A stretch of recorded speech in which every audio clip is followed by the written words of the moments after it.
into the future, without even noticing it, you will live your way into the answer. So these are words from a 19th century German poet, Rainer Maria Rilke, and words that have stuck with me for the course of my career as a designer and a researcher. So I invite you to join me in a journey that is both inward and outward. So the journey of a designer out in the field and some of the things I've discovered about myself in the process of doing design research. In 2010, I found myself here, very junior designer. It was my first time doing proper field research. This is Chiang Rai, the northern region of Thailand. I was there to work with a foundation and local communities, hill tribes, who I could not communicate in English with. And I was completely out of depth. Everything I knew felt so useless. Everything I learned as a designer and all my education felt completely useless. But yet, I could connect to these people on a human level. And I found myself journaling, writing a lot about design, about my learnings, more than the actual design project I was there to do. And little did I know then that this ritual and this practice of writing about design and this reflection on my practice would become the core of what I do today. So after this, I enrolled in what would be my first ever solo big project, a 5-year project, all by myself. Got to travel around the world, worked with over 20 different startups from San Francisco to New Delhi, India, in search of one question, which was, how might we design for qualities? The qualities being these intangible, experiential things we feel when we love a product or a service or a brand or a community, but we can't quite put into words, and we definitely cannot measure it. So I was looking for these qualities in businesses and social businesses that I felt had them.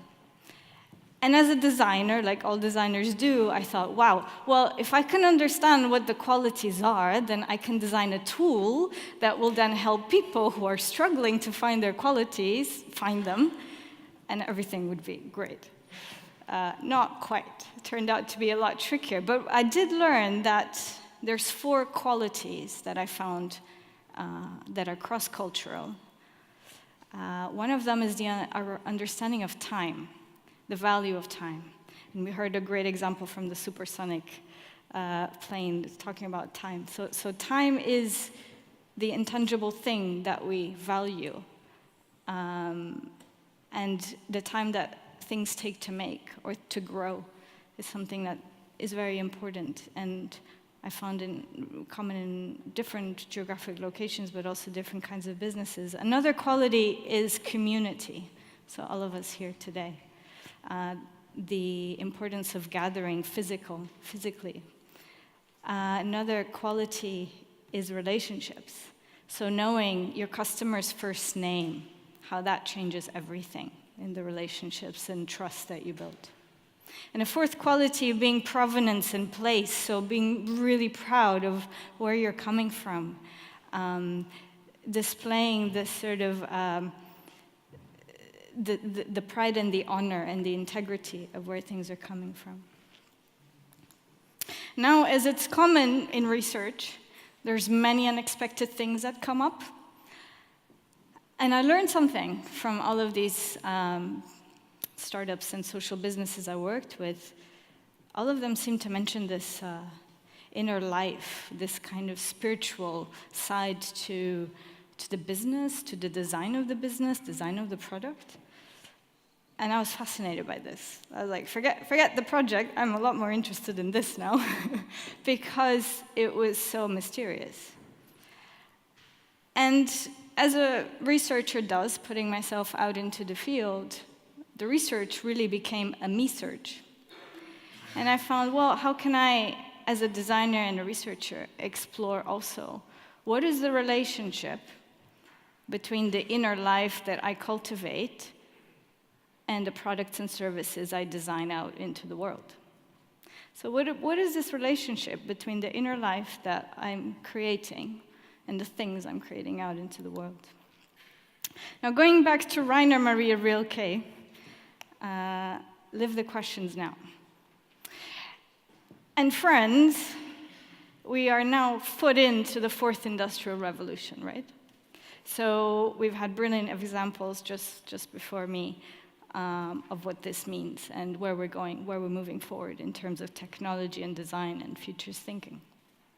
And more than ever before, this search into what it means to be human, what is our human condition moving forward, and where does spiritual life sit in that is incredibly important. So I invite you to think about this with me.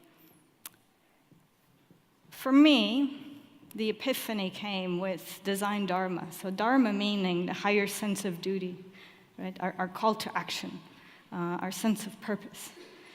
And as designers and makers and doers, this is quite important to think about and reflect on. I'll share with you 5 little nuggets of what my design dharma is and how I've come to find these. So as a very lucky designer, I've gotten to work and do field research in many different parts of the world, all of which has really informed the way that I see design moving forward into the future. And these principles I'll share with you now, they're not quantifiable in terms of data, right? They're not things I can measure, but they are things that I have seen to be crucial to the work I want to dedicate myself to. First one is Tatwamasi. So this is in Bali, Indonesia, and I learned about the concept of Tatwam Asi, which in Sanskrit means I am you, you are me, and the importance of considering this in all design work that should be a co-creation with the other. Design is the practice of discerning what is changeable. Now, the word discernment, I underline that word. I really like that word, and it's an important one. So, to be at peace with the things we cannot change, and to work on the things that we know we can change.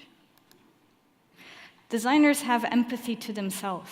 Now, I wrote this down in my notebook in India when a local Indian designer, young designer, said this to me. Designers should have empathy to themselves first. And I thought, wow, as a designer, I'm always thinking of the user, the end user, and I definitely know how to use tools and methods to build empathy for them, but do I ever consider myself in the process of designing and the things I put myself through to learn more about the other? Your alchemy of design is how things come together, sometimes in unexpected ways. Now, I underlined the word alchemy because for the longest time, I didn't feel like I had the permission to use beautiful words to describe my work, because design is about process and function and efficiency. And I've given myself the permission to use words that I consider more beautiful, more poetic, to describe the work that I do. You can't separate the designer from the design work. Now, you might say this is true of art, because the artist, the work embodies the artist and the mindset and the experience of the artist. But could we not say the same for design? Even if design most of the time is a collaborative process, does it not also embody the people involved in the process? So design helped to make us human. And my challenge is to understand now, where are we moving forward in times of unsettledness, of questions that we have, answers we don't have yet, exponential technologies, vocabulary words that we're still trying to define in this present moment. To create a life where work and life are one thing. The work that we choose to do, the things that we choose to put out into the world, should not be separate from our own human experience of the life that we lead.